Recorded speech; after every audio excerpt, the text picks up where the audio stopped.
আজকে আমি বানাবো চিকেন প্যাটিস। তাই বন্ধুরা, আমি এখানে চিকেনটাকে কিমার মতন করে কেটে নিয়েছি, নিয়ে ভালো করে ধুয়ে পরিষ্কার করে নিয়েছি। আর নিয়েছি এখানে একটা পেঁয়াজ, 4টে কাঁচা লঙ্কা, 6 কোয়া রসুন, 1 টুকরো আদা আর একটা টমেটোকে পেস্ট করে। আর এখানে নিয়েছি আমি একটা আলুকে গ্রেট করে। তাহলে চলুন বন্ধুরা দেখে নিই আজকে আমার চিকেন প্যাটিসের রেসিপি। বন্ধুরা, আমি এখানে একটা কড়াই বসিয়ে দিয়েছি। কড়াইটা আমার গরম হয়ে গেছে। এবার আমি চিকেনটা কষিয়ে নেবো বলে আমি কড়াইতে তেল দিয়ে নিলাম।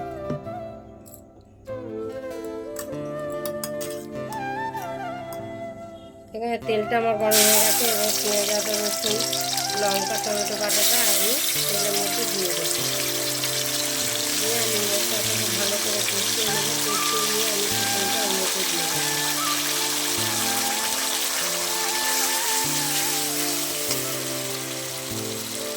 বন্ধুরা, পেঁয়াজ, আদা, রসুনের পেস্টটা আমি কষাতে কষাতে এর মধ্যে আমি দিয়ে দেবো হলুদ গুঁড়ো, স্বাদ মতো নুন,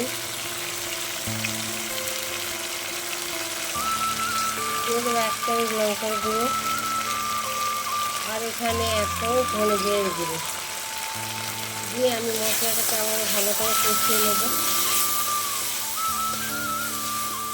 এই মশলা থেকে তেল ছেড়ে এসছে। এবার আমি চিকেনের কিমাগুলো দিয়ে দেবো।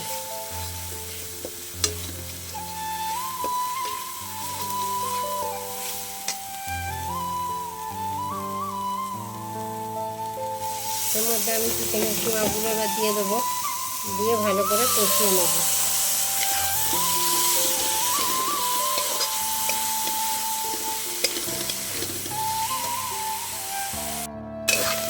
চিকেনটা কষানো হতে হতে আমি এই চিকেনের মধ্যে গ্রেট করে রাখা আলুটাকে দিয়ে দেবো। দিয়ে আমি ভালো করে নেড়ে চেড়ে চিকেনটা আর আলুটা ভালো করে ভেজে কষিয়ে নেব।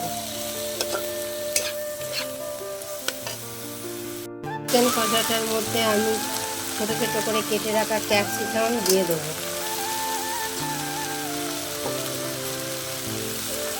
দিয়ে আমি ভালো করে নেড়ে চেড়ে কষিয়ে নেব।